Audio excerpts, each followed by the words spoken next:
Quiero comenzar con una pregunta. ¿Qué pasaría si la persona que más te ha rechazado en la vida no fuera tu expareja, ni tus amigos, ni tu familia? ¿Qué pasaría si descubrieras que la persona que más veces te ha rechazado eres tú mismo?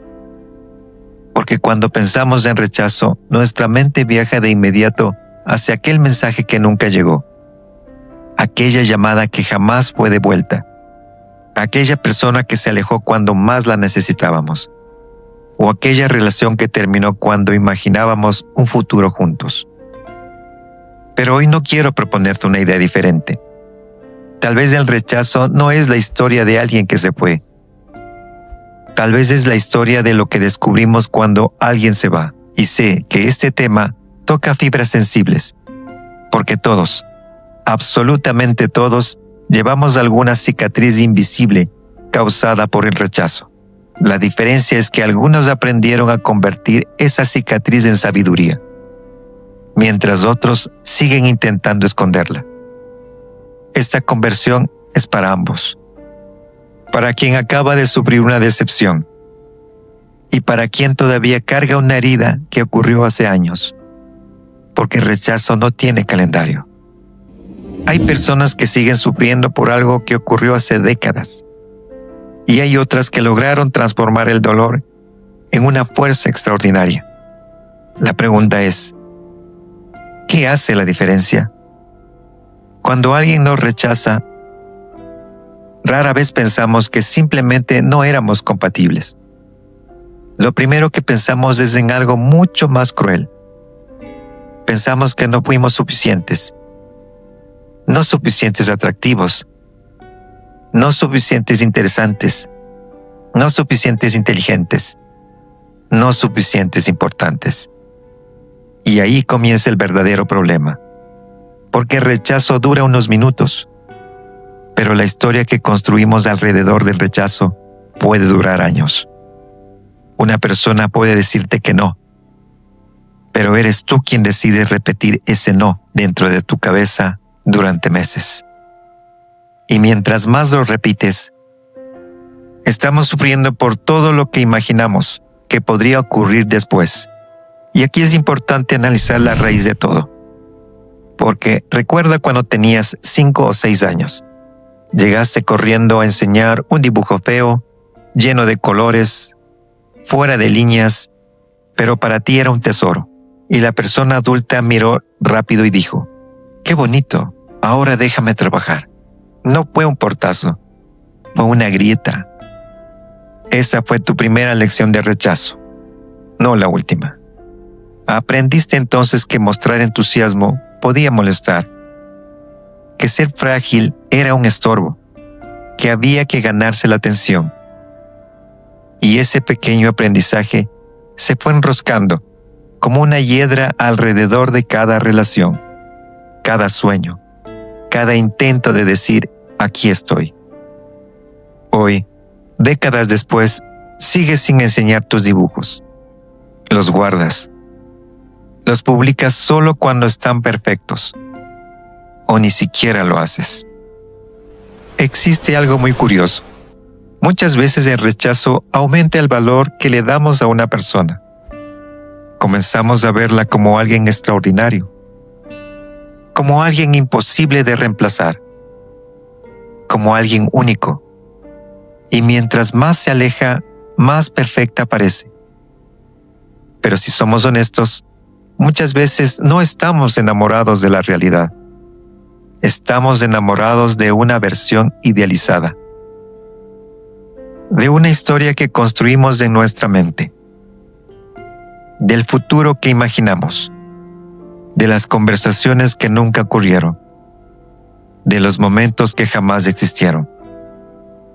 Y cuando esa fantasía desaparece, sentimos que perdimos algo enorme, aunque en realidad muchas veces perdimos una posibilidad, no una realidad. Y aquí es donde la conversación se vuelve profunda, porque el rechazo no destruye la autoestima. Lo que hace es revelar el estado real de nuestra autoestima. Cuando una persona tiene una autoestima sólida, siente dolor. pero no se destruye. Puede sufrir, puede llorar, puede sentirse decepcionada, pero sigue recordando quién es. En cambio, cuando la autoestima depende de una aprobación externa, el rechazo se convierte en una crisis de identidad, porque la validación proviene de otra persona. Y cuando esa persona desaparece, desaparece también la sensación de valor. Por eso muchas personas no sufren únicamente por amor. Sufren porque habían depositado su autoestima en manos ajenas. Muchas veces el rechazo no aparece de repente. Había señales, había distancia, había inconsistencia, había silencios, había dudas. Pero elegimos ignorarlas. ¿Por qué? Porque cuando deseamos algo intensamente, tendemos a interpretar la realidad de la forma que más nos conviene. Vemos intereses donde apenas hay cortesía. Vemos compromisos donde apenas existe curiosidad. Vemos futuro donde todavía no existe presente. Y cuando finalmente llega el rechazo, sentimos sorpresa. Aunque, en el fondo, una parte de nosotros ya conocía la respuesta. Absolutamente nadie busca ser rechazado. Nadie se despierta deseando vivir una decepción. Pero muchas de las transformaciones más importantes nacen precisamente de ahí. El rechazo nos obliga a mirar hacia adentro. Nos obliga a preguntarnos quiénes somos cuando desaparece la validación externa. Nos obliga a descubrir recursos internos que desconocíamos. Y aunque en el momento parezca imposible, muchas personas terminan agradeciendo aquello que alguna vez les rompió el corazón. No porque haya sido agradable, sino porque las convirtió en alguien más fuerte, más consciente y más auténtico. Existe una verdad difícil de aceptar. No puedes convencer a alguien de amarte. No puedes negociar el interés. No puedes obligar a una persona a elegirte. Y mientras más intentas hacerlo, más te alejas de tu dignidad emocional. Hay una enorme libertad en comprender que tu valor no depende de ser elegido por alguien. Porque cuando entiendes eso, dejas de perseguir, dejas de demostrar, dejas de compartir y comienzas a seleccionar. Comienzas a preguntarte si esa persona también merece formar parte de tu vida. A veces el rechazo nos protege de historias que no estaban destinadas a funcionar. Pero como solo vemos el presente, interpretamos la pérdida como una tragedia. Con el tiempo, descubrimos que aquella puerta cerrada evitó que entráramos en un lugar equivocado. Y entonces, aparece una pregunta fascinante. ¿Cuántas veces has llamado fracaso a algo que en realidad era protección? ¿Cuántas veces has llamado pérdida a algo que terminó siendo dirección? ¿Cuántas veces has llamado rechazo a una oportunidad para reencontrarte contigo mismo? Quiero que recuerdes algo. El rechazo puede decir muchas cosas. Puede decir que una persona tenía otros planes. Puede decir que no existía compatibilidad.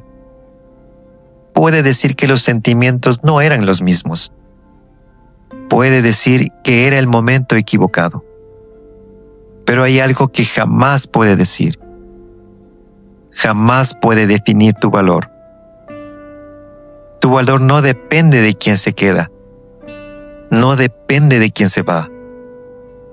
No depende de quién responde tus mensajes. No depende de quién decide elegir otro camino. Tu valor existe antes de todo eso y seguirá existiendo después. Así que si hoy estás atravesando una experiencia de rechazo, recuerda esto.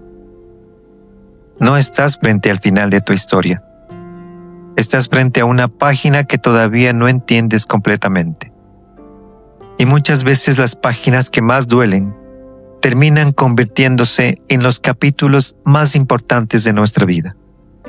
Quizás aquello que hoy interpretas como una herida sea en realidad el comienzo de una transformación, porque el rechazo no siempre llega para quitarte algo. A veces llega para devolverte a ti mismo. Y cuando eso ocurre, descubres que perder a una persona jamás será tan grave como perderte a ti. Si llegaste hasta aquí, estás iniciando un trabajo de mejoramiento emocional en ti. Sé que no es fácil, ni tampoco corto, pero es el comienzo. No olvides suscribirte para poder llegar a más personas que necesitan este mensaje. Comparte este podcast, dale clic a la campanita, deja tus comentarios y recomendaciones que sean importantes para ti. Esto me servirá para seguir creando contenido en este canal. Mi nombre es Francisco Mena. Hasta el próximo episodio.